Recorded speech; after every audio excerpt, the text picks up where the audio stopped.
The observation deck of the Celestial Dawn hummed with its usual nocturnal rhythm, a symphony of distant engine purrs and life support systems breathing through metallic lungs.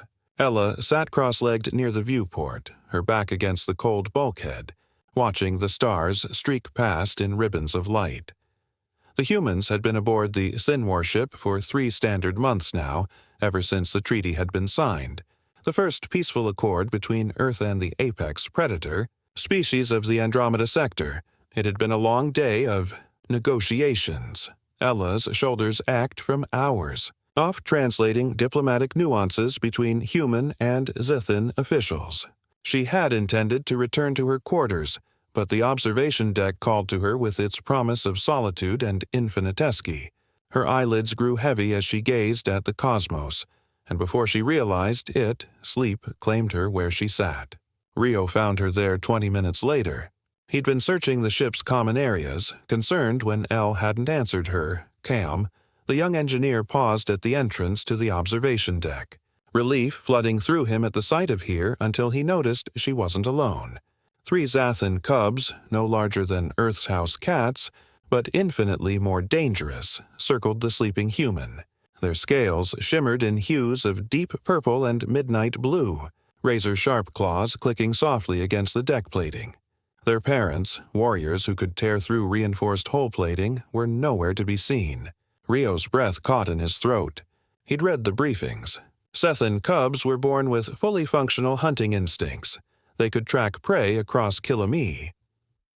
Their senses evolved to detect the slightest movement, the faintest heartbeat, and humans, with their warm blood and soft flesh, registered as prey to every predator species in the known galaxy. The smallest cub approached Elle first, its head tilted in curiosity. It sniffed the air around her, processing the strange essence of this alien creature. Rio's hand moved slowly toward his emergency beacon, but he froze when the cub did something unexpected. It chirped. The sound was surprisingly gentle, almost musical.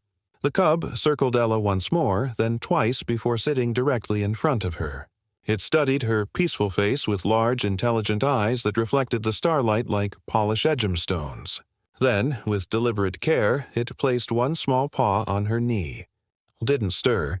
Her chest rose and fell in the deep rhythm of genuine sleep, completely unaware of the apex predator testing her defenses. The second cub, slightly larger and bolder, approached from the side. It mimicked the first, chirping softly before sniffing Elle's outstretched hand. Its forked tongue flickered out, tasting the air around her skin.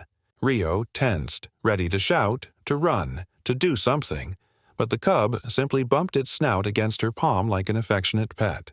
The third cub, the smallest and clearly the most adventurous of the trio, made a decision that nearly stopped Rio's heart. It climbed, using Elle's bent knee as a launching point.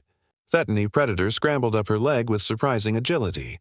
Its claws, capable of rending flesh from bone, remained carefully retracted. It navigated across her lap, up her torso, tiny chirps of effort escaping its throat as it climbed.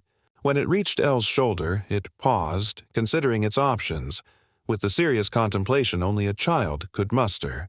Then it curled up. The cub nestled into the crook of Elle's neck, its scaled body fitting perfectly against her shoulder. It released a long, contented sigh, a sound Rio had never heard a Zthinn make, and closed its ease. Within seconds, the predator cub was asleep, using the human as its pillow. The other 2 cubs exchanged glances, then proceeded to join their sibling. The second climbed into Elle's lap, circling twice before settling like a scaly cat. The first remained by her knee but leaned its weight against her leg, its breathing slowly synchronizing with hers. Rio stood motionless, his mind racing to process what he was witnessing. Every xenobiology course he'd taken, every survival briefing, every stern warning about maintaining distance from predator species, all of it crumbled in the face of this impossible scene. "You're seeing this too, right?" The voice startled Rio. He spun to find Commander Thelkus, the Zthinn security chief, standing beside him. The massive warrior's presence had been completely silent, a reminder of how deadly these beings truly were. Yes, Commander," Rio managed, his voice barely above a whisper. "Should I wake her? Are they in danger?" Thelkus's expression, difficult to read on his reptilian features, seemed almost amused. "Danger? No, human Rio. My offspring are quite safe." "Your offspring?" Rio's eyes widened. "But I thought we were warned that Zthinn cubs are dangerous." Thelkus clicked his jaw, the species equivalent of a chuckle. "They are top prey to threats, to anything that triggers their hunting instincts." He gestured toward Elle and the sleeping cubs with one talent hand, but your companion Elle does not register as prey to them. "I don't understand." The commander moved closer to the observation deck, his movements careful not to disturb the sleeping group. "When we first encountered humans, our analysts were confused. You are small, soft, without natural weapons. By all measures, you should be prey, but you don't behave Asprey behaves." Rio watched as Thesmalist cub adjusted its position on Elle's shoulder, burrowing deeper into her warmth. "Prey runs," Felix's continued. "Prey hides. Prey shows fear. But humans," he looked at Rio with something that might have been respect. "Humans sit calmly among predators. Humans fall asleep in the presence of danger. Humans show no fear, not because you cannot feel it, but because you choose not to show it. To a Sath cub learning to read the universe, this is not the behavior of prey. This is the behavior of an equal, perhaps even." He paused, considering his words. "A packmate." Rio looked back at Ella. In her sleep, she'd unconsciously adjusted, her hand coming up to rest gently on the cub in her lap. The tiny predator actually purred at her touch. "The treaty negotiations have been difficult," Thelkus said quietly.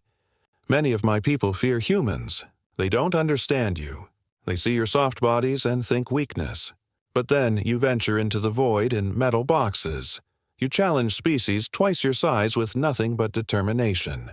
You refuse to submit." He gestured again toward the sleeping tableau. "But my cubs understand what my warriors are still learning. Humans are not prey. You are predators who chose compassion, and that Rio of Earth is the most dangerous thing of all." Ella stirred slightly, and the cub on her shoulder chirped softly, as if soothing her back to deeper sleep.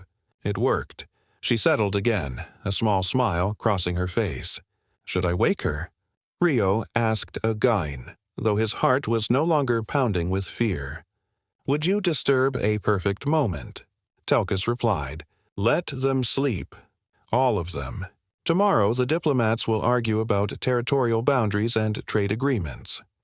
Tonight, let this be the real treaty, the one written not in words, but in trust." Rio nodded, understanding. He pulled out his portable camera and took a single image, not for any official record, but because humanity needed to see this. They needed to know that across the vast darkness of space, where 1,000 predator species lurked, humans had found a way to be something unprecedented.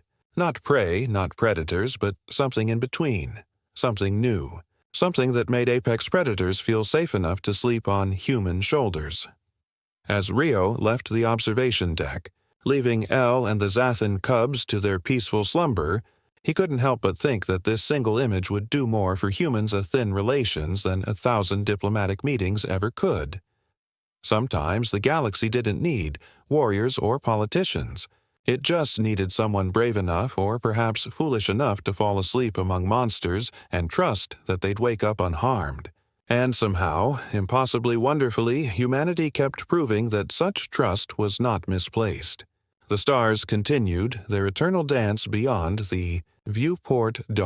Witnesses, to the moment when predators and humans stopped seeing each other as threats and started seeing each other as something infinitely more valuable. Family.